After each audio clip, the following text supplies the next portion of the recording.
Hey everyone, and welcome to This Explainer. Today we're going to unlock what is honestly often seen as a completely opaque, behind closed doors world: local property taxes and rating systems. Now, if you've ever stared at a local government budget, or let's be real, your own property tax bill, and just wondered how all that math actually works, well, you are in the exact right place. We're going to be drawing on some fantastic insights from a university lecture on property rating administration, and I promise to demystify exactly how local authorities calculate, manage, and actually collect the revenue that keeps your city running. Let's strip away all the confusion and jump right in. Okay, here's our roadmap for today. We've got 4 main stops. First, we'll hit the municipal math with the property rate equation. Second, the 3 points of leakage. Third, we'll map out the administrative machine. And finally, we'll wrap up with the legal bedrock. All right, Section 1, the property rate equation, or the math of revenue. Let's break down the core equation that drives this whole thing. It starts out pretty simply: tax revenue equals the tax base multiplied by the tax rate. Now, that's the part we usually hear politicians arguing about on the news, right? But the secret is really in the second half of that equation. That initial number is multiplied by 3 other things: CVR, VR, and CLR. What this immediately tells us is that revenue performance isn't just one static number. It's a multi-part calculation that is incredibly reliant on administrative execution. Because think about it, if any of those 3 variables on the right drop to 0, your total revenue drops to 0, literally no matter how high you set the tax rate. This really paints a picture of 2 completely different worlds. On one side, you've got your policy variables, the tax base and the tax rate. These are the rules of the game, decided by politicians. But on the other side, you have the administrative variables: coverage, valuation, and collection. And these are the on-the-ground realities executed by civil servants. The big takeaway here is that you can have the most aggressive, robust tax policy in the world, but if the administrative machine can't actually capture properties on the tax rolls, value them properly, and collect the cash, well, the revenue is going to fall completely flat. Moving right along to Section 2, 3 points of leakage. This is where the money actually goes. So those administrative variables we just mentioned, they create what we can call the leaky bucket problem. The very first point of leakage, hole number 1 in our bucket, is the coverage ratio, or CVR. This is super straightforward. It just measures the completeness of the valuation list. You simply take the taxable properties that are physically written down on the city's list and divide that by the actual total number of taxable properties out there in the real world. The logic here is inescapable. If a property isn't recorded on that list, it can't be taxed, period. It's invisible to the system. Okay, so what if a property is on the list? Well, we hit hole number 2, the valuation ratio. Just being on the list isn't enough. This ratio measures how accurately the recorded value on the tax roll actually matches the real current market value of the property. And the single biggest driver of this? Revaluation frequency. Think about it. If a city hasn't updated its property values in 10 or 15 years, their valuation ratio is going to be incredibly low, which represents a massive, massive leak in potential revenue. And that brings us to the final leak, the collection ratio, or CLR.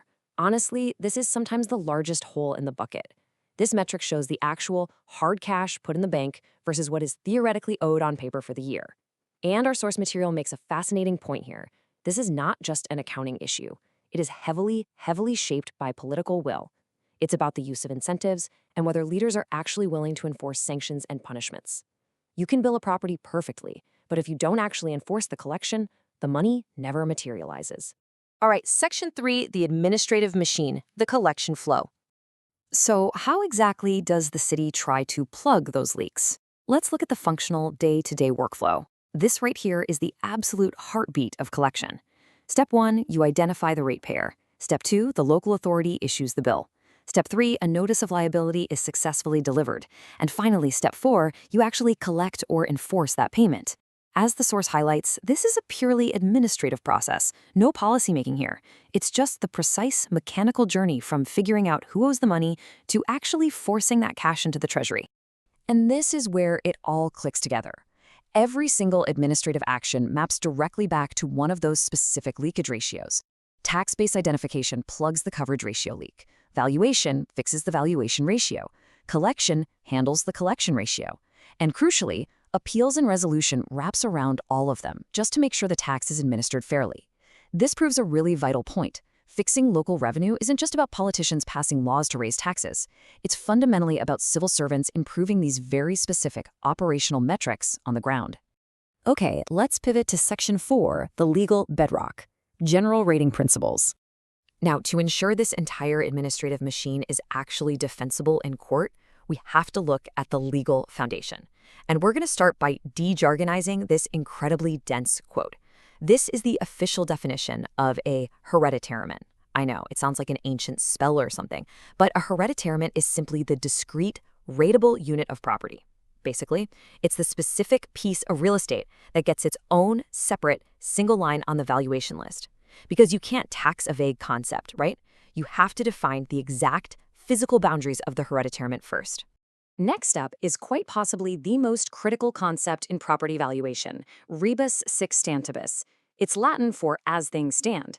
In practice, this legal doctrine essentially hits the pause button on reality.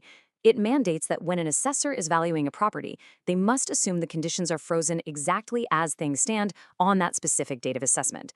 No what-ifs, no maybes. So what exactly gets frozen in time? Well, the law dictates 3 specific conditions. First, the physical state and actual use of the property itself. Second, the mode or character of occupation. And third, the locality conditions, meaning what's the surrounding transport like? What are the nearby amenities? Assessors literally have to lock in these 3 elements at the exact time of assessment. Why? To ensure the valuation is rooted purely in current reality, rather than some kind of future, optimistic speculation. And finally, to keep the whole process perfectly objective, we have the rule of the hypothetical tenant. The law requires that the valuation assumes the hereditament is completely vacant and available to let. You literally ignore the actual person currently living there or the actual business operating there. You ignore the real occupier entirely, and instead you imagine a notional hypothetical tenant. This ensures the tax is based purely on the objective underlying value of the property itself, rather than the specific financial situation of whoever happens to be holding the keys right now. As we wrap up this explainer, I want you to take all this structural logic we just learned and apply it to the real world. Think about your own local government, your own town, your own city. Ask yourself, where is their bucket leaking the most? Is it coverage? Are there just thousands of properties missing from their rolls? Is it valuation? Are their assessments totally out of date? Or is it collection? Do they just lack the political willpower to actually enforce the rules? Understanding these mechanics really does change exactly how you view local governance. Thanks so much for learning with me today, and keep questioning how the system works.